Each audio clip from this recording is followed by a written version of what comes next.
What's up, guys? Welcome to episode 70 of the Hive Mind podcast. Be sure to check out the podcast on YouTube, SoundCloud, iTunes, Google Play, and Twitch.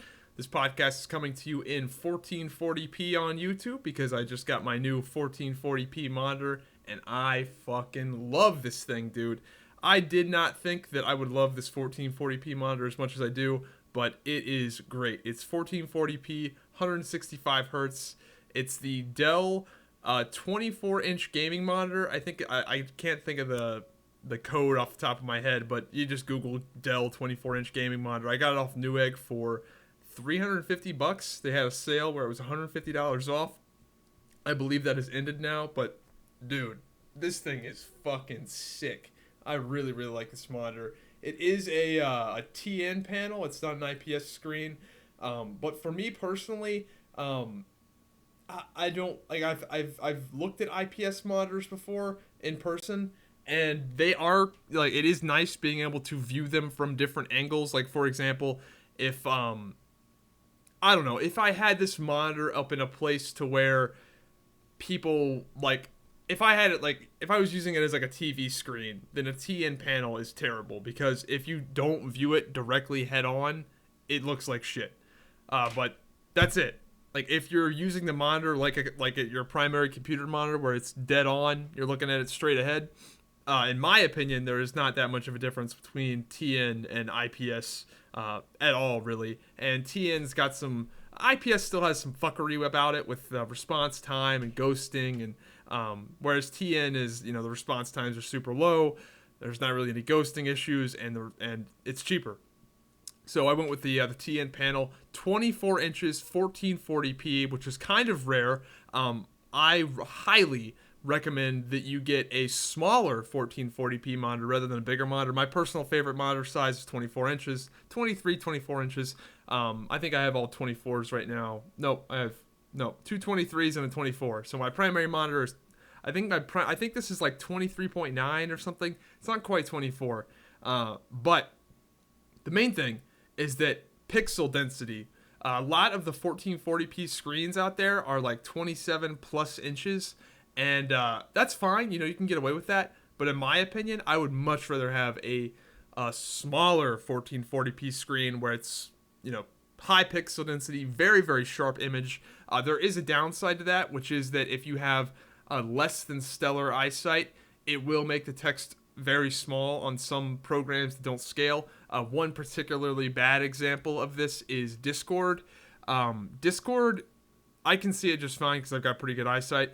But damn, it's pretty tiny on this 24-inch or 23.5, whatever the fuck this is, 1440p screen, because it does not scale. You cannot make the text bigger.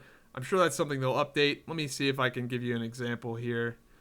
Let me click on something that is... Yeah, okay, I don't think the guild will mind if I show this, but here's an example. Like, look at how tiny this Discord text is. It's pretty small. It's not that small, but I mean, if you have less than stellar eyesight, you might not like it. But I'm a big fan. Anyway, so really enjoying my 1440p screen. The new gaming rig is... in progress. I'm not sure how long it's going to be before it arrives, but I'm very excited for that. Again, it was a surprise that kind of happened that I was not expecting, but it happened, and I'm pumped. I don't want to pump. I'm trying not to pump it up too much because, you know, when it comes to computer hardware, there's always a chance, you know, RMAs, and there could be a bunch of bullshit and hoops I have to jump through. But I'm optimistic, and if everything goes according to plan, then this should be pretty fucking sick. So, the monitor, step one, is already here, and I fucking love it. It's great. Playing Overwatch at 1440p, it's a big difference. It really is a big difference going from 1080p to 1440p. It's like the difference between going from 60 hertz to 165 hertz or 144 hertz or whatever. Once you go back, like once you go black, you can't go back, man. Looking at my side monitors, I have two 1080p monitors for my, you know, extra shit, and they just look fucking blurry now. Like, they don't look any worse, but by contrast, they look worse. Like when I have like two Google Chromes open, like I've got a Google Chrome on my 1440p monitor and then one over here, and I'm just like, how did I look at this shit for so long? Because it's so fucking crisp over here, man. I love it, dude. Big fan. Can't wait to start gaming. I can play Overwatch even on this rig right here in 1440p at 165 hertz, but I have to play in low settings. But I'm looking forward to be able to crank that shit up to epic and play in high settings and really see the value out of that 1440p with, you know, the higher anti-aliasing and shit. So, you know, looking forward to that. What else we got going on this week? My diet has been complete fucking ass as of recently. Dude, I crumble. I fucking crumble in social situations when it comes to eating. Talked about this on a previous podcast, but I am a Zen master when I'm just me by myself. Like me by myself, I don't do any of that, like waking up late, you know, waking up in the middle of the night eating shit. I don't go off on these like binges where I get sad and depressed or anything like that. But my kryptonite is social situations where it's like, hey, we're going to whatever restaurant. You want to come? Fuck yeah, I do. Or, and most recently, somebody laid 2 boxes of Girl Scout cookies on my desk at work, and with a note saying, "I don't want them." That's like putting heroin. Like that's like giving a heroin addict heroin. Let me figure out what were they called. Cookie types. I can't remember the name of them. Are they the Samoas? Girl Scout cookie s'mores. That might be it. These things are fucking crack, dude. They might actually put crack in these damn cookies. Yeah. No, these aren't. Okay, one of these is it. Let me put it over here. Here we go. It's not the one on the right, it's the one on the left. This shit. Oh my fucking god. These, yes. What the hell? These. Oh my god. 2 boxes of these fucking things. Dude, these things are crack. Fucking crack, man. So, I'm not gonna bullshit you guys. I ate both boxes in the same day. In like 2 hours. In like a 2-hour time period. So, I felt so guilty, but it felt so good at the same time, man. But what I want to talk about with that is that my diet was shit like all week, eating a bunch of bullshit I shouldn't be eating if I want to cut down a little bit more, which I do. But dude, the strength gains, that's the biggest fucking thing, right? It's like your body rewards you for bad behavior, because when you are at a deficit, when you're at a caloric deficit, your lifts, like your performance is shit. Like your body, you're not giving your body enough calories to sustain itself, aka you burn body fat, right? Well, that comes at a price, which is your performance in the gym. It's not going to be as good. It's not going to be terrible, like, but it's not going to be as good. But when you eat all this bullshit, when you eat a caloric surplus, all of a sudden you're strong as fuck. And after eating those 2 boxes of Girl Scout cookies, I was strong as fuck. I've been strong as fuck for the past few days. So all my lifts basically went up. I don't know if that's temporary. Hopefully not. But, you know, it's not all bad. It's not all bad, and I'm not gaining any weight, but I'm just not losing it as quickly as I would like to be. So, whatever. It's give and take kind of thing. So my final destination might arrive a little bit slower, but when I get there, it'll look better. Because if anybody's familiar with, I don't know, the whole body recomposition thing, there's a strategy of weightlifting, bodybuilding, muscle build, I don't know, whatever you want to call it, where essentially you're not bulking and cutting, you're just kind of staying at the same weight, but changing the ratio of fat and muscle. So, I don't know. Well, whatever. I'm not that concerned. Still seeing progress regardless of the fact that had no discipline this week. But, gonna get back on the horse. Been back on the horse for a little bit. So, anyway. Girl Scout cookies. Fucking A, dude. And that, dude, the worst thing about, like, going crazy on something like... So, I can go crazy at Outback Steakhouse and not feel completely bad, right? Whenever I go to Outback, I get...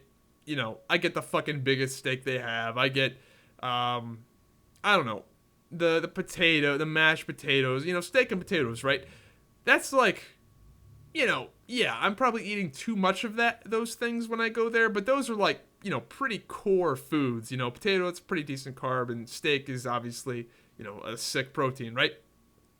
So I don't feel too bad when I go there, because at least I'm like, I can kind of justify it. These are some good building blocks. But Girl Scout cookies, there's no way you can spin it. There is no way you can spin Girl Scout cookies into being something where it's like, well, with steak and potatoes, you can be like, hey, making the gains. Nope, nobody makes gains on fucking Girl Scout cookies. So, moving on. What do we got? Crowfall patch notes. Crowfall has been very, Crowfall had a new patch. Nothing, no new features, but they did some balance tweaks. They did some just quality of life game changes. They changed the dodge mechanic to where dodging no longer takes stamina. You now have 2 dodge charges, similar to Wildstar, and those are its own independent resource, which I really like, because dodging for mini classes in the past in Crowfall was really not worth it. It was better to save your stamina for sprinting because it's a more precise way of movement, and it was generally a better value. Now you can sprint and dodge, and there's a new dodge stat.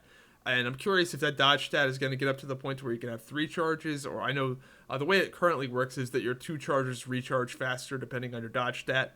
But Crowfall has like 500 plus stats, so I'm sure they might have a stat where you could actually increase the number of dodges. But that was a big change that happened. They also changed jumping. Anybody familiar with the Crowfall jumping mechanic? It used to just shoot you up in the air like 20 feet and look super retarded. They have toned that down and changed the animations to where it actually looks not ridiculous anymore when you jump, so that's a thing. And overall, the balance changes they made were pretty good. They just tweaked some archetypes and changed some things. Not that the game is ever going to be a completely perfect balanced game, because this is a PvP sandbox MMO, and there are going to be classes that absolutely dominate ridiculously in certain situations and suck shit in other situations. Perfect example is like the Assassin. It's going to have wings. It's going to be able to glide. It's the only archetype that can glide. That might be completely fucking broken in a certain scenario where there's a mountain and you can glide off the mountain and go over a wall rather than having to destroy there's going to be a lot of shit like that in this game. So, yeah, but they've tweaked some things that need to be tweaked for sure. So I'd recommend checking out the new Crowfall patch notes if you haven't been keeping up. Overall, though, the testing is still pretty boring this weekend. But the game is moving along fairly quickly with the EK testing stuff. That's been a thing, which I haven't made a video about building EK stuff just because I don't particularly care about that feature that much. But yeah, Crowfall. If you're interested in Crowfall, be sure to sign up with my referral link down in the description. I had a bunch of you guys sign up with that shit recently, so I appreciate that. It does support me too. I'm not gonna lie, I get a little bit of kickback when you buy a Crowfall package after signing up with my link. You get 5% off. I get a kickback from that, and it's nice. So I appreciate that. And this is not me shit. Like I bought $500 into Crowfall before that link was even a thing. So this is not like me promoting some shit game for the money. I'm legitimately pumped. I have like 1,000 posts on the forums or some shit, ranging back 2 years. So I'm fucking pumped. Anyway, moving on. Iron Fist. I've been watching Iron Fist on Netflix. This was getting a lot of hate. Iron Fist was getting a ton of hate on Twitter when it first came out. People were saying it was shitty. I have watched the first 3 episodes. I'm a big sucker for superhero anything, really. Superhero movies, superhero shows, whatever it may be. Big fan of that. And even if they are kind of bad, I'm still a fan. I don't think that this is bad. I just think it kind of starts off slow. The first few episodes are a little dumb. But not bad. Not like, oh my god, don't watch this. But like, they're just not as good as like Daredevil or Luke Cage would be. But as the episodes have gone on, they've got more interesting. I'm in. I will be. Episode 3, things started to get developed. Things started to develop. So I think it might just be a slow starter, but it is a little bit different than Daredevil, and it's probably not going to be as good as the other one. It's just me guessing. I mean, it might take off and be amazing after episode 3. I don't know. I haven't watched it, but if I had to guess, it'll probably not be the best, Marvel superhero thing they make, but I don't think it'll be the worst either. I mean, it might be the worst, but it's still fucking good. Like, in my opinion, it's still, like, Netflix, in my opinion, is kicking ass, man. Almost every Netflix original of every show of every genre I've seen has just been great. Like, even the ones, like, the only reason that people think they're bad is because they're just comparing them to the other things that Netflix has done that's just been amazing. Like, you compare anything to House of Cards and it kind of falls over, right? But that doesn't mean the other thing's bad. So, yeah, big fan of Iron Fist. I'm excited. There's been some cool things from that show that I think were neat, that are different. I like Iron Fist just because it is different than the traditional superhero thing. It's a little weird, but I think I like it. I'll definitely be watching it.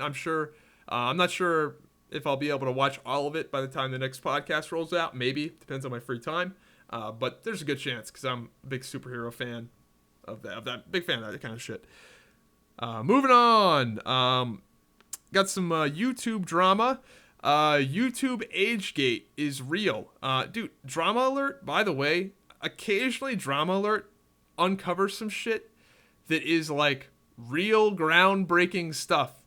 Now, I watch drama alert occasionally for the lulz because it's just a ridiculous concept of a guy, reporting via a newsroom style on YouTube drama of like, oh my god, this YouTuber called out this YouTuber. Like, I like it because it's ridiculous, right? But occasionally, they fucking do some shit that is pretty groundbreaking. And the thing that they discovered or reported on was the YouTube AgeGate. So, YouTube has been actively filtering out and censoring content via age gating. So, my channel probably has a mature rating just based off of all the videos I've done. So what YouTube does is they give your channel an age rating based off of the content you make. So if you make like toy unboxings, then you get the coveted G rating where anybody can watch your shit, including 3-year-old kids or whatever. And then I think that goes up. It's like PG, G, PG, PG-13, and then mature. And apparently it averages all your videos or something. No one really knows exactly how it works. But the thing is that this is a real thing, confirmed by YouTube staff. And people are pretty pissed because this is something that I would have liked to have known about this. Now, it wouldn't change the fact, I would still make the same content regardless because I'm not trying to... I do this for fun, right? I'm not doing this for the money. But... if you are a full-time YouTuber, you don't want to be a mature channel because that, potentially crushes your viewer base. Like, if you're a mature Minecraft channel, like, you are fucked. Like, if your Minecraft YouTube channel gets a mature rating, that's really bad because a lot of your audience is going to be younger kids and you just will not show up for them. So, yeah, people are pissed rightfully because this is something that YouTube should have let us know about. Like, why the fuck? This is a pretty big deal. People would have changed their content dramatically to not swear or to not be as edgy if they knew that this was going to be a thing. And I don't like this. Even if YouTube was completely transparent from the start about this, I just don't like it. I guess I don't have a solid reason. I mean, I guess I get why they don't want... advertise. It always comes down, at the end of the day, it always comes down to advertising, right? But, I guess just my inner kid knows that age gating is bullshit and it sucks and everyone just lies. So, why even have that be a thing? I don't know. Not a fan. Let me look and see if there's anything else on that. Oh, yeah, they alert to Leafy is here. How, Leafy is here... his views dropped off like a fucking rock as soon as this thing started. Yeah, mature videos get less recommended views. Yeah, so, if you're a mature channel, you're not going to be recommended as frequently or to as many people. But, whatever. I'm not that concerned because I don't do this for the money, so whatever. I'm going to be a mature channel. I do crazy shit. I mean, that abortion video I made, that's not exactly PG. What else we got here? NASCAR fight. Yeehaw, motherfuckers! What? I thought I had this bookmarked.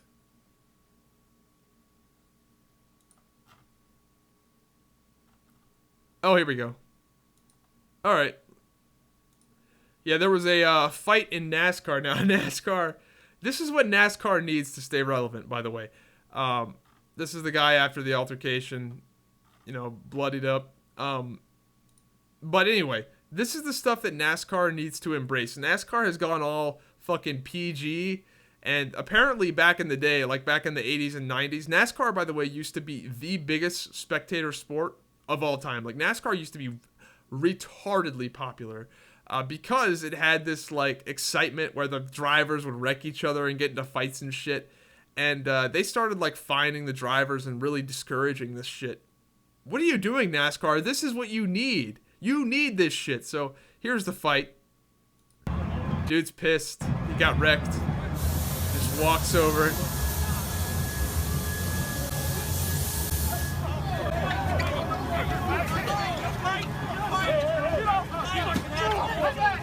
Anyway, pretty lame, but it is always fun to see some fucking extremely rich rednecks beat the hell out of each other. And NASCAR needs to embrace this, because you can give a fucking redneck $50 million, but you can't take the redneck out of him, man. I love it. They need to bring that shit back. Now we get to talk about some video games. The Division. Lots of people are pissed off about The Division. Apparently, the Division Year 2 announcement came out, and they have basically said, like, we're not giving you any new content. And people are pissed. I watched a lot of YouTube videos, people saying they were quitting The Division. Let's talk about that game, dude. I was never excited for that game, because I just saw the writing on the wall, dude. It's an MMO. It's too much of a high end theme park to have any sustainability. Like, the environment. Like, as soon as I played the beta for like a little bit, because I wanted to try it, right? As soon as I logged into the beta and saw the environment details and shit like that, I was like, there's no way this is sustainable. Like, there's no way they could pump out enough content to keep people here. Like, the game, it has so many design flaws from a longevity perspective that I instantly dismissed it. And I was correct. I've been around the MMO game long enough to know that, when you implement these features that sound great on paper, right, and make for a kick-ass E3 trailer, they don't make for a good MMO. And that's where other games, that's why a lot of the good MMOs that I think, while I'm not a huge fan of them, a lot of the upcoming sandbox MMOs, they're going to be better MMORPGs than these AAA blockbuster awesome trailer marketing machine MMOs. But the thing is that good MMO features aren't easily marketable to the masses. Crowfall is saying, hey, we've got 500 stats. That's not a very marketable thing. But the Division's saying, hey, look at this detail of the environments where you shoot the cars and the doors come off, and like, I don't know where I'm going with this, but it's a lot of the things that make for a good MMO almost hurt you from a marketing perspective. Crowfall saying, hey, you lose your gear when you die and your gear breaks, and you need to rely on other people to do things, and you can't do everything. You're very limited. Crowfall saying, hey, if you want to be a blacksmith, great, you're a blacksmith, but you can't also be a kick-ass miner and a kick-ass leather worker. You can't do all these things.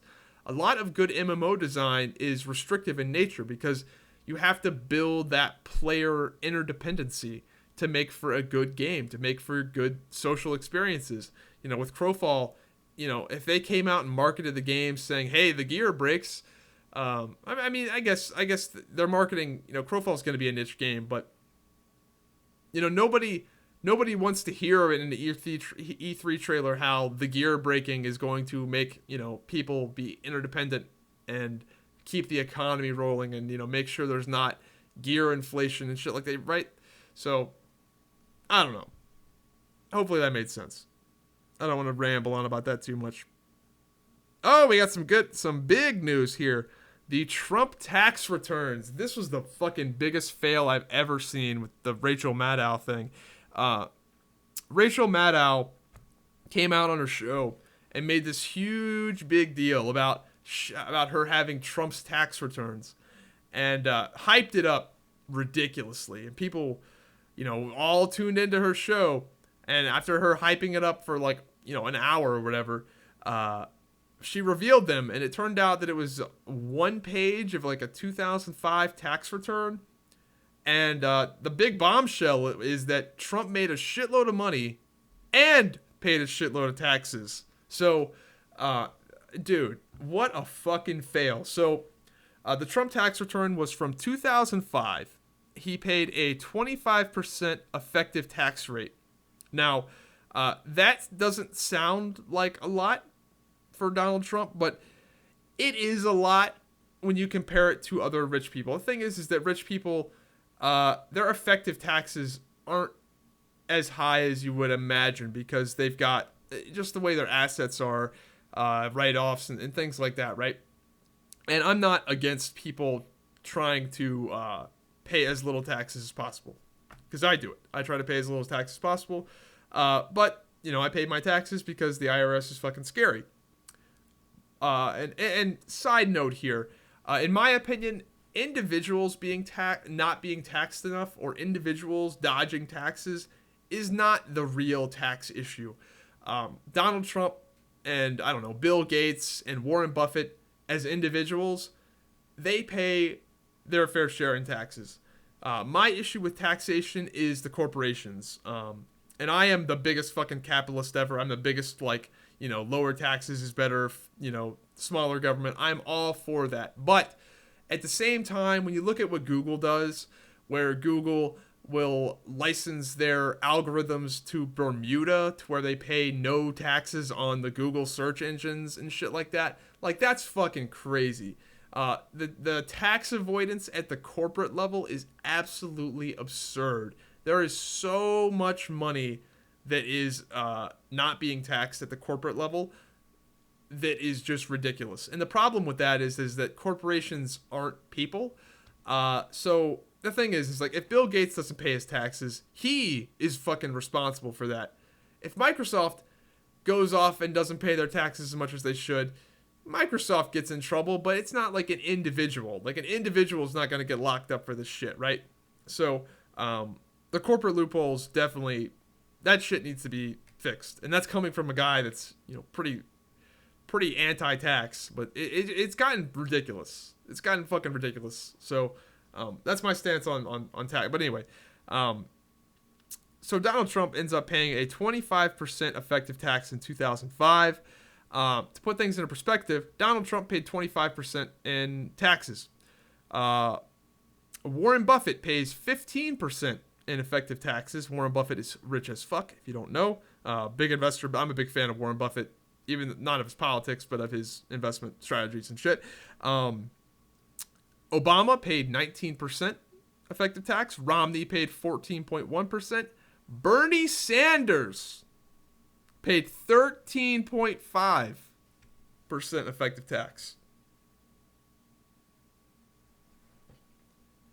That is damning. Bernie Sanders, by the way, is fucking rich. Bernie Sanders has multiple houses. That is fucking infuriating. This guy, I gotta take a drink of water. Bernie Sanders is going off on his fucking walker, talking about all this fucking free shit that the government should give everybody. Oh, fuck the rich people. Oh, we need socialized healthcare and free college and free this and free that and, raise the tax, tax everybody else, right? But he himself pays 13.5% effective tax. What the fuck? Like, come on, man. The guy that wants to, tax everybody else, but I don't pay my taxes. Like, I don't pay shit in taxes, right? I find the whole thing really hypocritical. It's one thing when, and Donald Trump pays way more taxes than all these fucking people, but it's one thing when Donald Trump says, hey, I want to pay as little tax as possible, which he's come out and said, right? Donald Trump, comes out and says, whenever he had critics saying, well, Trump, what, are you scared that people are going to find your tax returns and find out that you haven't paid as much as you should have? And his response has always been, I pay as little as absolutely possible. But then he also comes out and says, I want to lower taxes and I want to cut government spending. Whereas Bernie Sanders doesn't pay his fucking taxes, but he wants to raise government spending ridiculously. So I find the whole thing really hypocritical. But here's the big thing, right? So these tax returns came out, and people they assumed it would destroy. Like, how does this hurt Donald Trump at all? How is this anything but a victory for Donald Trump? Here's why Donald Trump doesn't want to release his tax returns. He's not going to. I don't think he ever will. But the main reason I think Donald Trump does not want to release his tax returns is because, not because he didn't pay taxes, but because he is not worth as much as he says he is. I am not a Trump hater. I'm not one of these Trump people like that, is absolutely out here to get him. But I think it is very, very likely that he is not worth as much as he says he is, because the way that he has his net worth structured is that a lot of his net worth is structured around the Trump brand, and and the valuation of that brand is very, what's the word? A lot of opinion there.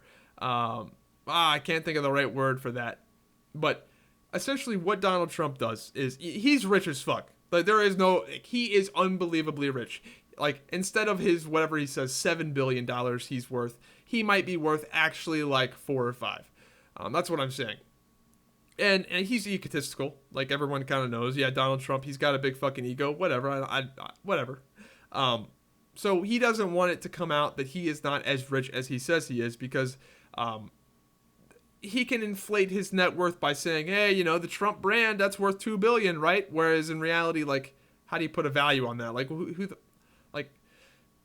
I feel like a lot of his net worth is just not really true. So that's why he doesn't want to release his tax returns. However, the tax returns from 2005 come out, and he made a fucking shitload of money, dude. He made, did I not write it down here? I think it was, he paid $38 million in taxes. I guess I didn't write it down, but I believe it was like, he made like $160 million in 2005 and ended up paying $38 million in taxes. So, this big leak of Trump's 2005 tax returns come out, and it turns out he made a shitload of money and paid a shitload of taxes. This doesn't hurt Trump at all. If this came out and he only made like $2 million that year, then it would be a bombshell, right? No. He made like $150+ million, if I'm remembering correctly.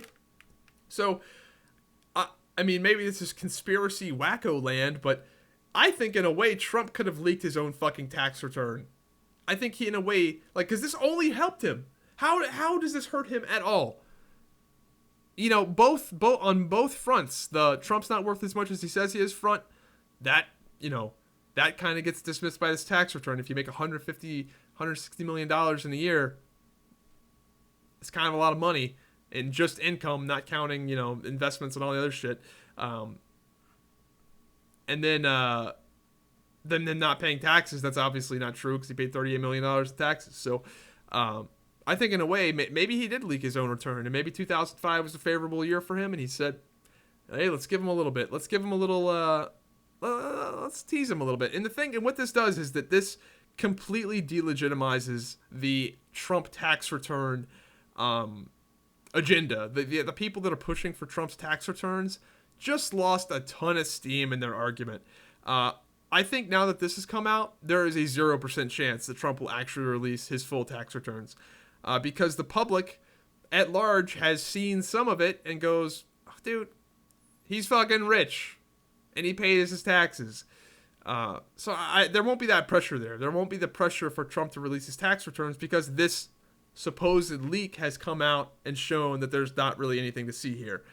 But I don't know, whatever. Moving on. Let's talk about it's probably the main topic this week, which is the Destiny versus JonTron debate. Now, I did watch all of this. I believe I watched all of it. And a lot of people have asked me to debate Destiny, and I'm not that familiar with Destiny. I don't know what we would disagree on or agree on. I don't know. I don't keep up with them that much.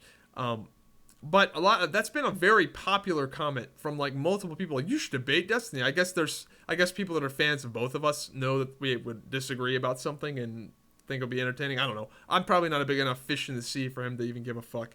And but anyway, I want to talk about that because JonTron is a more conservative fellow, and Destiny seems to be a pretty bleeding heart liberal. So they debated, and so here's the thing. That is an inherently unfair debate, and anyone that knows anything about debate in general knows that being a skilled debater is this is not even fair, really. Anyway, I have never taken a debate class. Like, being a strong debater is something that I would love to be. I would love to be able to have that skill set of like a Ben Shapiro or a I don't know, Milo to a lesser degree.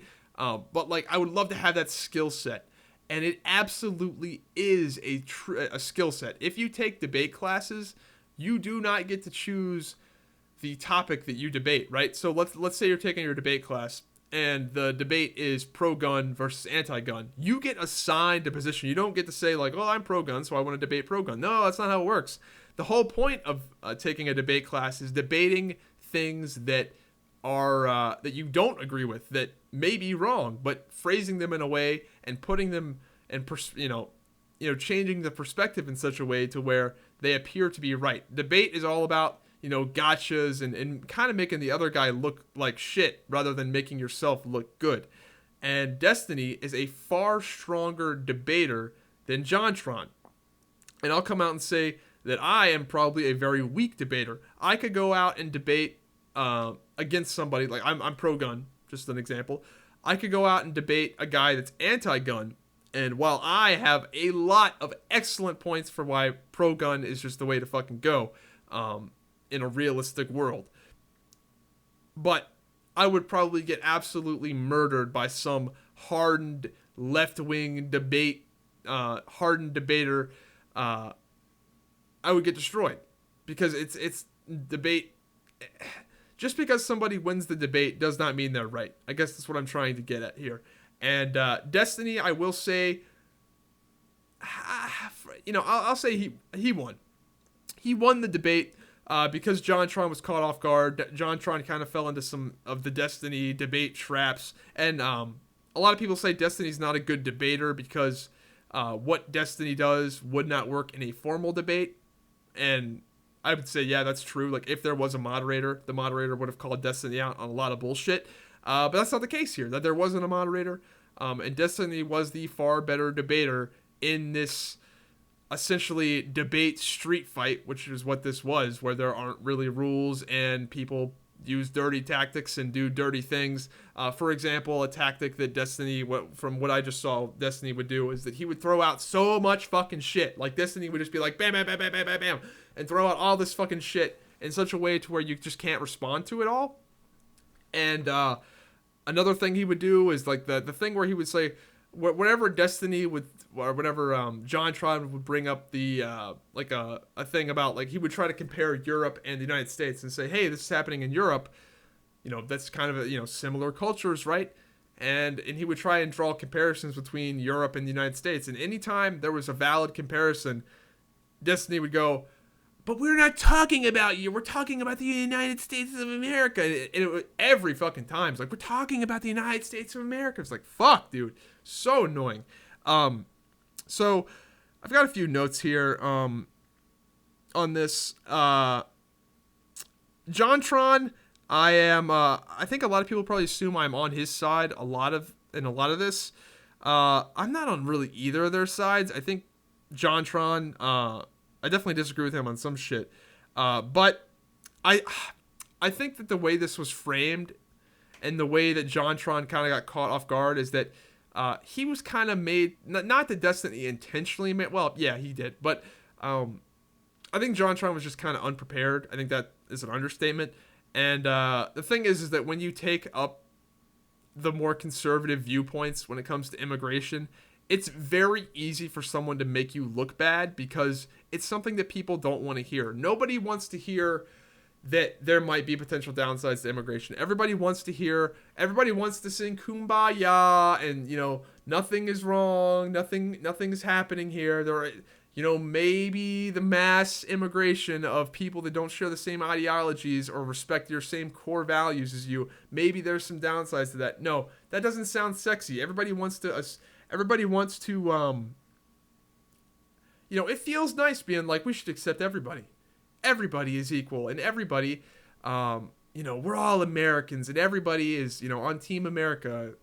Like, it sounds really nice to say that, but that's just not reality. So, JonTron just kind of got caught in a lot of the traps, and if you're a conservative guy, you've got to really be an ace, and you've got to really be on your game to not look like shit, which is why, you know, a guy like Ben Shapiro is so important to have, because he is just smart as fuck and is good at debating and doesn't fall into these traps, and goddamn, he's fucking good. I know a lot of people probably think I suck his dick, and I don't, but I would. No, I'm just kidding. I disagree with him on a lot of shit, by the way, but I just find it fascinating when he just goes up and just goes and makes people look like shit on TV. I just love it. Anyway, moving on.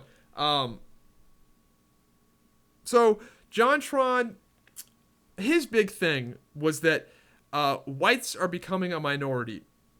This was his big, like, beating drum that he would, that he was kind of pushing for, saying that, hey, you know, our culture as white people is kind of being invaded on. Like, we're becoming a minority in our own country, and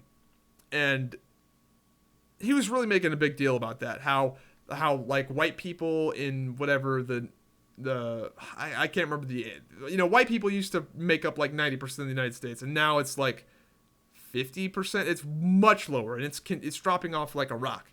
And he was saying that was an issue, and I just don't agree with that. I'm not, you know, mass immigration, but I don't think that, you know, cultures need to be preserved. I just don't think so. I don't think that black culture needs to be preserved. I don't think that Asian cultures need to be preserved. I don't think that white cultures need to be preserved. I think, I honestly believe that the United States has been made great by the fact that we have such a diverse group of people. And that might be, a lot of people might be like, wait, what? You're the guy that's fucking anti-mass immigration. Yeah, you can be both. I think that the diversity we have here is the reason why the United States is fucking awesome. I think we're like one of the most diverse countries in the world, and I think that's been a lot of the reason why we've been so successful. You take the best from everywhere and put them on your all-star team, which is the United States. However, that doesn't mean I want everyone from everywhere. And this kind of goes counter to my idea with Sweden, right? So Sweden is kind of an example I think that JonTron should have pointed to, because I don't think the United States is a good example of this. Sweden, they're having, you know, mass immigration of people into their country that do not share their same ideas, do not want to integrate into their society. They don't care to immigrate into Swedish society at all. And the thing that's going to happen in Sweden is that, you know, Swedish people, and in generally, you know, people in highly advanced, rich countries, people are having less kids. This is something that I don't know if it was Sweden, but A lot of European countries are actively trying to get their population to fuck. Like, they need to make more fucking people, right? Because rich people have less kids, or just don't have kids because they're focused on their careers or they're focused on their lifestyle, and having kids kind of fucking sucks ass, right? Because you have less time, less money. It sucks, right? So it's nice being rich and being and not having kids. So a lot of people are opting for that option, right? So here's what's happening in Sweden. The worker bees and the productive members of society, the people that you want to have kids, they aren't having kids. But you have this mass immigration of people that don't share your ideas, don't care to integrate into your culture, don't give a fuck about your culture, actively fucking hate you, commit crimes. They're going to out-fuck you. They're going to become the majority in your country. That is where it's a bad thing. That's where it's bad. When you have a group of people that don't care at all about your culture, come in and out-fuck you and then outnumber you, that's a recipe for disaster. But in the United States, I have no problem with a fucking Canadian doctor coming over and wanting to practice medicine, or some guy from India, some, brilliant engineer coming over. I don't give a fuck if white people become extinct because we slowly fuck our way into some sort of mocha combination. It's inevitable. We're all the world is becoming less and less segregated. We're becoming more and more connected, and white people are going to become extinct. Full blown, ginger Conan O'Brien white people are not going to be around for that much fucking longer. They just aren't, because that Conan O'Brien motherfucker, he's gonna have sex with an Asian, and then they're gonna fuck it up, and it's gonna be gone. That pure whiteness is gonna be gone. In the same respect, the pure Africa blackness, that's also gonna be gone. That super turn the gamma all the way down black is also gonna be gone, because you just can't maintain that if the world was connected and everybody's fucking each other. So I just don't think that's an issue. I don't think that cultures need to be preserved. I think I've been a little long-winded on this, but I don't give a fuck about white culture being preserved. I don't give a fuck if, oh my god, what if all the, white people aren't wearing shorts in the winter anymore? Like, who cares? I just don't think it needs to be preserved. I think that was a big thing with JonTron, and maybe I'm misrepresenting what he said, but essentially, he wanted to preserve that tribalism, or at least that's the idea I got, which I strongly disagree with. I just don't think that's an issue. But yeah, I agree with him. Mass immigration is bad. He also seemed to another thing. Yeah, it's not racist. If it's, you can't be racist against white people. That seemed to be a thing. That obviously, that's kind of ridiculous. That, that is a big double standard, right? People can be incredibly racist against white people, and this is not a big deal. But, anybody's racist against any other person other than white people, it's a big deal, right? Okay, and then they started talking about discrimination. So. And here's a point where I bring up, I guess I kind of agree with JonTron here. I can't remember if I agree with JonTron or not. I watched this debate a while ago, but I can't remember who I agree with here. But JonTron brings up crime statistics, and crime statistics are a hotbed issue, to say the least. Because here's the thing. If you look at crime statistics, they're pretty fucking red pill. Like, you'll see that stereotypes exist for a reason. Now, yes, people have been discriminated against in the past, but I think, in my opinion, discrimination is largely dying off. Like, this is something that I don't even think should be an issue. I just think that people love to play the victim card anytime they can. We're living in a culture where it's like the oppression Olympics where everybody's got to be, everybody's, got to be a victim of something, right? And I just don't agree with it. If I went to Japan as the token white guy, with me being 6'5", with my size 15 feet, they'd call me like a fucking caveman. So discrimination, it exists. It's gonna exist because people are people, and it's just a flaw we have, right? But I think largely, as the world becomes more connected, as we talked about previously, it's dying off. It is absolutely dying off to the point to where it's almost toxic to bring it up as an issue, because it's just really not, man. I know that people hate when you say this, but like Barack Obama got elected twice. He's fucking black. He's fucking black and won a lot of the states that Trump won. His name is Barack Hussein Obama. President 2 times over. Hillary Clinton, a woman, one of the worst presidential candidates of all time. Terrible human being. Also, a woman. Almost won. Almost fucking won. So I just don't think that discrimination is it exists. I'm not saying it doesn't exist, but I just don't think it's that big of a deal. And the perfect example of this is the Jews. A lot of people think I'm fucking Jewish. I'm not. I don't answer to any god besides Lord Ramen, who empowers me with his noodly appendage. But the Jews have been discriminated against by tons. Wars are fought. There are entire countries that kill Jews. There's been a time period where Jews were rounded up and, systematically executed. And Jews are hated in a lot of modern societies nowadays, to the point to where it's almost like kind of okay to hate the Jews. Like South Park does it all the time. And everybody's kind of like, yeah, whatever. So Jewish people are discriminated against a lot, and have been in the past more than a lot of these, a lot of races have been. And I guess, is Jew a race? I don't fucking know. But it's a large group that's been discriminated against. However, what's the difference between Jews and black people? There isn't Jew lives matter. Doesn't exist. So when when a Jewish banker gets gets arrested for FCC violations, you don't see Jew Lives Matter going out and burning down buildings and shit. You don't see them throwing yarmulkes through windows and,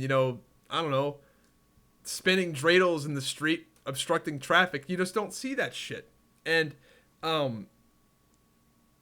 Jews, despite Jewish people being heavily discriminated against all throughout history, they are the most successful people group by far. Like, it's not even fucking close. The Jewish people took the fact that they were discriminated against and used it as like a rallying point.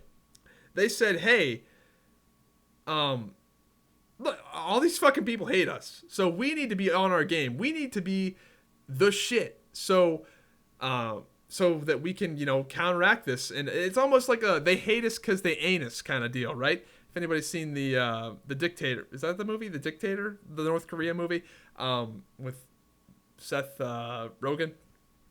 But I really think the Jew hate is almost down to they hate us because they ain't us. Because let's look this up. Did I bookmark this? I have to Google it.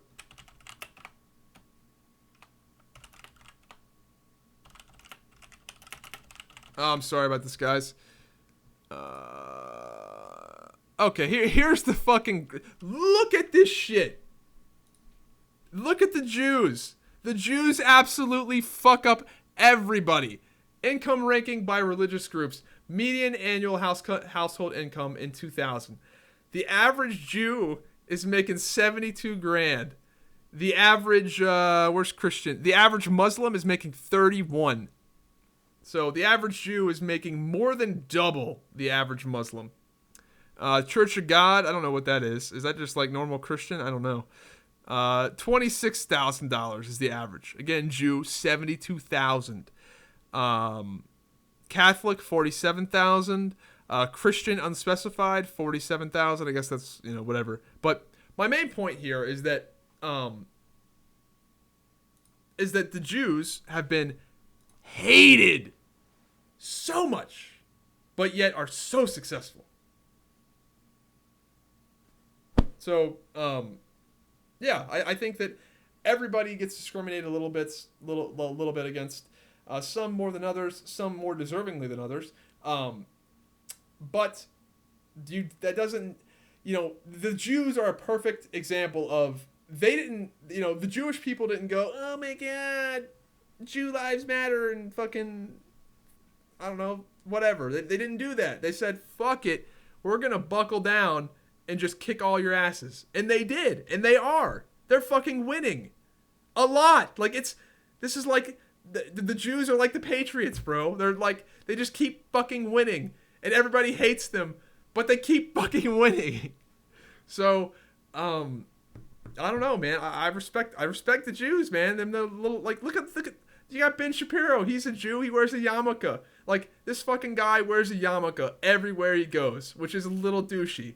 But, like, he just kicks so much ass in, like, debate and shit that, like, I don't know. I just think I love it, dude. I fucking love that guy for doing that, for wearing the yarmulke and just saying "fuck you" to everybody. That's great. So, anyway, moving on. Blizzard is suing Bossland for $8.5 million, and they are apparently going to win. That's like, they're poised to win. A lot of people think that they've got a really strong case. Bossland are the people that make Honor Buddy and all these, Blizzard, bots and cheats and stuff. So good for them. PvP Live put out a video talking about this, and I'm in it. Dude, that bot video, that everyone's a bot video that I made back in, I don't know, years ago. This was like back in MOP or something, right? Or WAD? I can't remember. A long time ago. But yeah. Good for them. I had something else I wanted to say there, but I can't remember. And we got the Bow Wow tweet here. This was also in the news. So Lil Bow Wow tweeted this out this week. Hey yo, at Real Donald Trump, shut your punk ass up talking shit about my uncle at Snoop Dogg before we pimp your wife and make her work for us. This tweet was up on Twitter for like most of the week, and then he finally deleted it. But what I want to talk about is, can you imagine if a white person did this to Michelle Obama and said, hey Michelle, we're going to turn you into a slave and make you work for us? That shit would have been, there would have been a fucking shit show if a white entertainer would have come out and said this. But nope, seemingly not a big deal here. Moving on, this is a topic that I did not talk about on a previous podcast because I just didn't get around to it. But 4chan has really just shit on Shia LaBeouf's parade in a very hilarious way. So Shia LaBeouf had the He Will Not Divide Us thing where it was like, I think it was in New York or some big city where it was a 24-hour live stream where people were chanting, He Will Not Divide Us, referencing Donald Trump. And 4chan saw this, obviously, and fucked with it and started, like, spray painting the camera and just fucking with it, saying crazy shit and just ruining the whole thing for Shia LaBeouf. And they tried to stop the trolls from trolling it, and they eventually just gave up. And what Shia LaBeouf did is that he said, okay, we had to take the thing down, but what we're going to do is stream a flag in an undisclosed location pointed up at the sky, saying he will not divide us, and we're going to stream this for the entire presidency. So, you would think that that's the end of 4chan's fun, right? It's a flag, blue sky, no idea where it's at, right? Well, 4chan figured out where this flag was. How did they do it? They studied the airplane traffic and constellations, the stars in the sky, to geolocate where this thing was. And they did it. They found where this flag was based off of really complex math, I would assume, airplanes, and stars. And what they did is once they found the general location, They had a guy driving in his car honking until the people heard it on the stream, took down the flag, and replaced it with a Trump hat. That is fucking amazing. So I love 4chan when they do shit like that, because it's just like a bunch of screeching autistic idiots that are brilliant. Shit that doesn't matter. I love 4chan so much for shit like this. So good on 4chan. I'm proud of you. It makes me feel happy to be a part of the little culture that we're in with our memes and things. Anyway, what else we got? I had a few bookmarks here of things I want to talk about. Had a few videos here. Oh, this is a pretty funny tweet. Yeah, here's a good one. Hillary Clinton tweet: Trump has contributed $0 for our military, $0 in Pell Grants to help poor people afford college, and $0 for a highway. This was tweeted out, obviously, before his tax returns came out, saying that he paid $38 million in taxes. So I believe Donald Trump has paid more in taxes in 1 year than Hillary Clinton has paid in her entire life. So that tweet did not age very well. What else we got on the list here? Oh, this is a good. This is actually this is a feel good story here. So this is during the NCAA tournament. We'll play this, but essentially a ball gets stuck in the basketball hoop, not in the hoop, but in the apparatus essentially. So this is pretty great. I'm not gonna ruin it.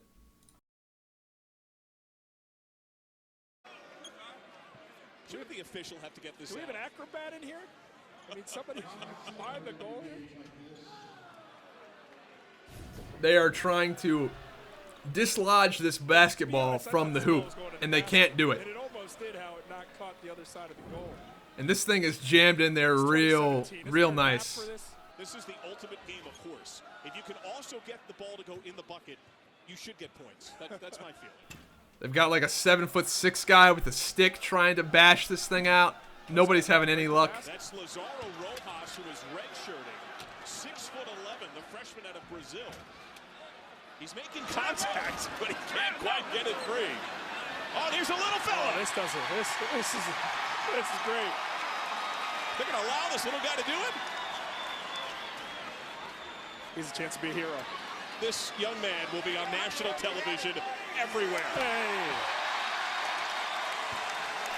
That's pretty good. Get that young man a scholarship. How can you not like that? All these fucking tall ass motherfuckers can't dislodge this thing, and they just pick up a little kid and he takes it out. That's always nice. That's always good. Anyway, is there anything else on the agenda before we get into the comments? Oh yeah, we got one more video that's pretty great. Here we go. This is pretty good. Look, another thing, niggas got an Xbox, but no TV. He's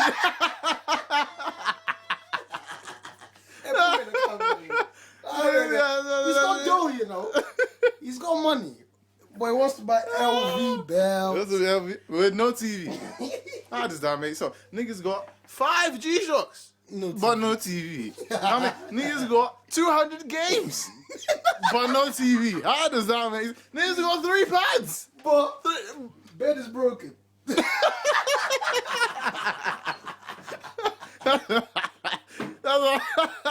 That's a bad thing. Shit. Niggas got Don't sit down. 10 crepes. But bed is broken. But bed is broken. Niggas got Gucci. But no bed is broken. But bed is broken.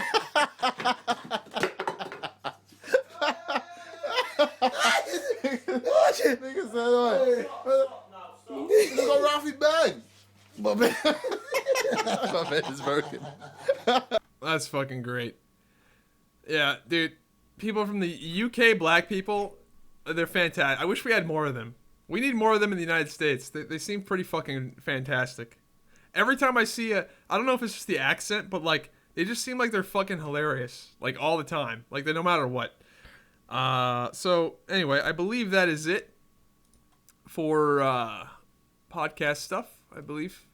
Yep. All right. Well, let's get into the comments. All right. First comment here. What happens when you meet the love of your life and she wants kids and you finally realize you want kids as well because of this beautiful human being that you met but you can't? Well, you can. This is referring to the vasectomy thing, right? So I got a vasectomy. Anybody that doesn't know. First of all, I'm pretty confident in my decision that I don't want kids, but they are reversible. However, I'm not counting on that. That does have a high failure rate, but there are other ways of insemination. If that was they can get the shit out. That's basically what I'm saying. But I would not have gotten the procedure if I had any doubts in the first place, which I don't. I don't want fucking kids. I'm pretty confident in my decision that I don't want kids. But realistically, I have no issues with adoption, and I have no issues with the other ways they fucking get the shit out. So you're not fucked. But I have no plans on having kids. I would have not. If there was a 1% chance that I wanted kids, I wouldn't have gotten the shit done. I'm going to paraphrase this comment because it is very, very long. But do what you said is bullshit. France healthcare is, 11% of their GDP, whereas the United States is 17%. So this guy's making an argument that socialized healthcare is cheaper, and he is citing all these things, talking about healthcare relative to their GDP. And let's assume this is true and the numbers aren't construed in a way that are dishonest. This still doesn't really back your point up, dude. It still means it's fucking expensive as shit. Sure, it might be 5% less, sure, medicine might be 5% less expensive in a nationalized country like Germany, right? In a national healthcare system like Germany, right? It's 5% less. It's not dramatically less expensive. So you're still paying for it, which is what I've talked about in the last podcast. But this guy's talking about how it's cheaper by a few percentage points in certain countries that have nationalized healthcare. That hurts your argument. It might be 3% cheaper, but it's still expensive as fuck. And the United States is different than those other countries are. And my whole point was, despite it being, if you have a single payer system where it's all, government funded, right? Or you have a private system like we've got, it's still expensive as shit. You're still paying for it either way. You're just paying for it in a different way, which was my point. And that doesn't help your point. It might be 5% cheaper if it's nationalized in certain regions where the numbers are construed in such a way. I just don't believe. First of all, I don't believe those statistics because almost always when statistics like that are shown, they're not exactly honest. They're a little disingenuous, but let's assume they are correct. It's still fucking expensive.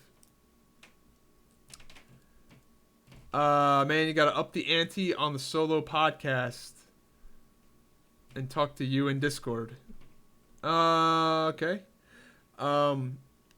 Yo, what the fuck? Last time I watched one of your videos, you were chubby. No offense intended, but seriously, you were a big guy, now you're skinny as fuck. What happened? I just said dieted down and started lifting weights. Yep, that's basically what happened. Wildstar. What's my opinion on ESO? You probably don't like it, but why? I don't really have a reason for... ESO was another game where I just didn't even give it a chance based off of seeing the design flaws before the game came out. It might be a good game, whatever, but fundamentally with ESO, they're fucked. From day one, they're fucked because you cannot have a game of Elder Scrolls quality that scales up to an MMO. People complained about Elder Scrolls Online because, oh my god, the story content isn't as good as an Elder Scrolls single player game. Well, of course it's not, because it doesn't scale. You can't, those two ideas don't work together. You can't have single player quality and massively multiplayer online scalability to be able to create enough content to be able to do the things. Again, as I talked about previously, a lot of the content a lot of the things that make MMOs great, a lot of the features that make MMOs great are inherently restrictive because they have to be because you have to force people to work together, and it doesn't make for a good single player game. And ESO, Elder Scrolls, it just doesn't work. You can't have an Elder Scrolls game with single player quality in a multiplayer MMO. It doesn't work. That was the main thing. And I just didn't like the combat model. I didn't play the game, so maybe I missed out on something, but I don't think I did.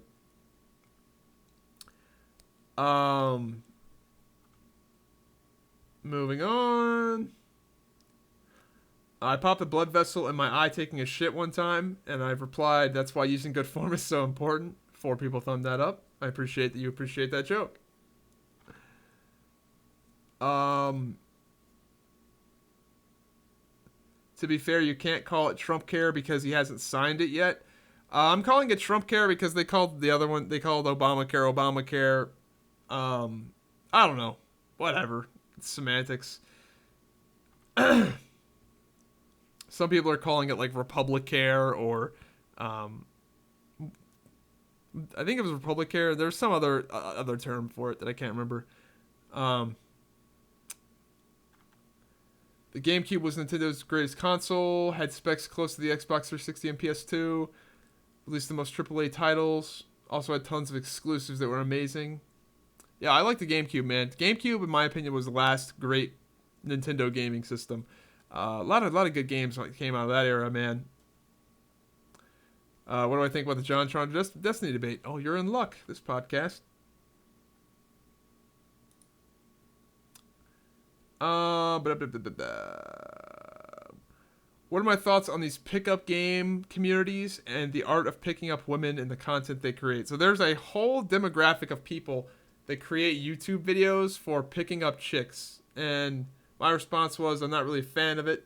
A lot of it is a little bit cringy and douchey, but that goes on with all parts of every online community. Yeah, that's it. Yeah. I mean, I'm not against it really, or for it. But yeah, there's definitely going to be some douchey parts of every online gaming community. There's douchey parts of the World of Warcraft community. There's douchey parts of the Crowfall community. I'm sure there will be. There's douchey parts of the bodybuilding online community or whatever. Weightlifting community. I mean, whatever. You can't get around it.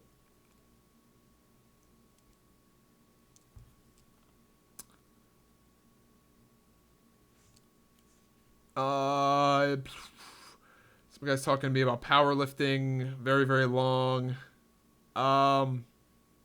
Yeah. I'm going to sum this up by saying I'm focusing on getting stronger in the 8 rep range. So that's what I'm doing. Focusing on getting stronger in the 5 to 8, occasionally 12 rep range. What do I think about CrossFit? I would never do it because I replied to this saying I would never do it because it seems like an excellent way to get injured. I'm sure not all CrossFit places are like this, but every time I see someone doing CrossFit, they're doing complex movements like deadlifts for speed, reps, or competitively against another person. That's why there's so many injuries associated with CrossFit. I'm pretty conservative with my lifting and play it safe so I don't get hurt. I'm sure I lose out on some gains because of it, but consistency is far more important than intensity, and getting hurt completely kills both. So that's the thing with CrossFit, right? And I'm sure not all CrossFit places are like this. And CrossFit ultimately is a good thing because it's a fun way for people to exercise. And it's getting people off their asses and getting people to exercise. And if that's the only way that people are going to exercise, because CrossFit does seem like probably more fun than traditional weightlifting is fucking boring. Well, not really, but it is. It can be construed as boring because you're doing, simple basic movements. This many sets, this many reps every week. Slowly increasing, slowly getting better. Whereas CrossFit, you're doing all this crazy, weird shit where you're like jumping up and doing push-ups and then pull-ups, and it's way more active and fun for a lot of people. So in that way, CrossFit is very good because it might encourage people to exercise that wouldn't normally do it because they find weightlifting just fucking terribly boring. So Yeah, it's good for that way, right? But the thing is that when you try to make a lot of these exercises fun and competitive, and like that's the big thing with CrossFit is that it's people pushing each other to the max. You know, you're on a team. You know, a lot of CrossFit stuff is very team oriented, where you have like a partner or you're like up against somebody else, and a lot of it's like encouraging, motivation, that kind of thing, right? Which sounds good, right? It sounds like a good thing, but it's not in a lot of ways. Doing deadlifts competitively against another guy, like having one team, you know, competing against another team who can do the most deadlifts the fastest or whatever, that's really, really bad, because deadlifts are an exercise that needs to be heavily respected in terms of form and in terms of not going too far. There are certain exercises where you can be like a complete fucking dumbass and you're really not going to get hurt. Like if I'm doing curls on the Nautilus machine, for example, I can burn myself out on curls on a machine because there's not any side-to-side movement. It's, you know, straight up and down. I'm not going to get hurt from that. But deadlift is a very, very complex movement. Lots of points of failure. You know, lots of potential injury for back, hamstrings. There's a lot of ways you can get hurt on a deadlift. And when you do these exercises for speed, for competitively high reps, your form inevitably breaks down. But when you're doing these exercises in a way to where it's like supposed to be this fun activity against other people, and people are counting on you and people are motivating you, your form breaks down. And when your form breaks down, you get hurt. So when I work out, I'm so boring when I work out. I don't even listen to music because I am so focused on making sure that I've got, I'm feeling the lifts where I should feel them, and getting to a point where my form doesn't break down. Or if my form does break down, which does happen if you're pushing yourself, right, that I know when to stop. For example, a few months back, I was doing deadlifts, and I was on my third set doing deadlifts, and I pulled up, and I fucking tweaked my oblique, which is a weird place. But the thing is with deadlifts is it's a full body exercise, right? So pulled up, sort of strained my oblique, and that's it. That's all. As soon as I felt that, stop for deadlifts for the day. That's it. Done. No more. Turned out that, when I strained my oblique, there was no big deal. I was fully healed up, did deadlifts 3 days later, and it never was a big deal, right? But if I was doing CrossFit and that happened, there's a good chance that I'd have kept going because, people are counting on me and I'm in this group environment. I don't want to be that guy that fucking stops after the third set because I felt something a little off. But I could have really hurt myself if I kept going. Maybe I could have kept going with that strained oblique and it wouldn't have been a big deal, right? And maybe it wouldn't have gotten worse. But I could have kept going, and I could have compensated in a way to where I hurt myself even further. So, yeah, that's the issue with CrossFit. I know I've been a little long-winded on this, but that's my thing with CrossFit. Wildstar is very active right now. Awesome. I've got a GTX. 1080 Ti will completely destroy 1440p. I'm looking forward to it. Ended up impulse buying a Switch after not buying into the hype during the pre-launch, having an issue with it to date. Be surprised how fun it is to be able to play a game anywhere in your house. Yeah, I guess I'm just not the target demographic for that. I'm not the kind of guy that wants to take my games with me. Like, who are these people that are like, oh yeah, I'm gonna go play fucking Zelda in the park? Like, what the fuck, dude? If I'm going to the park, I'm gonna go to the park to do park shit. I'm not gonna go to the park to play Zelda. If I'm at home, I'm gonna play Zelda on my kick-ass, setup.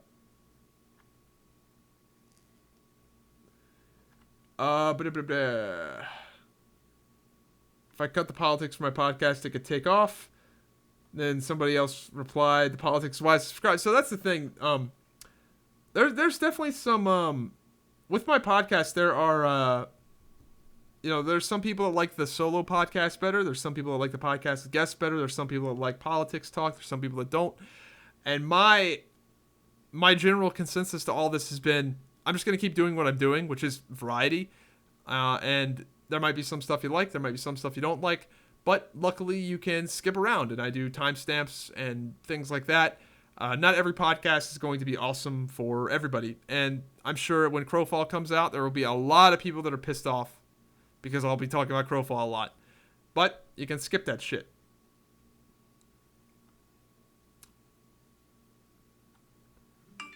Oh, somebody's blowing me up. Wouldn't hold your breath for the Amazon Game Studios led by Smedley, who's poisoned everything he's involved in. Yeah, that Smedley guy's a little... Yeah, the Smedley guy, is he the guy that's like every time his... was he the guy that... What was that game? He made some game. He made like three games.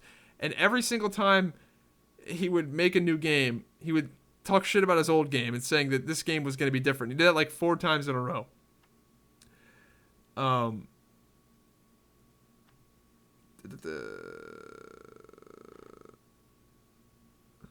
Hey Zyback, I'm not gonna answer that because I can't answer. I don't.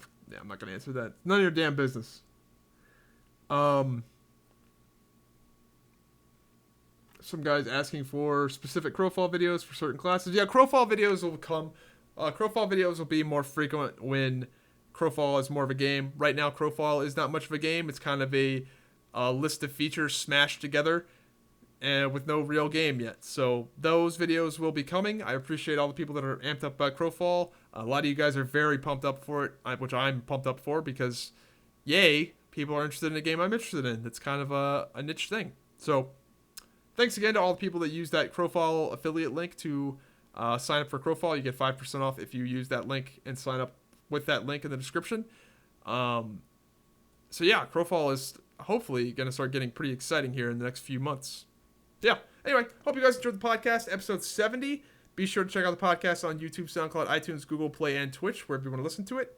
Be sure to follow my Instagram, Twitter, Facebook, all that stuff as well. And I'll see you guys again next week. Have a good one.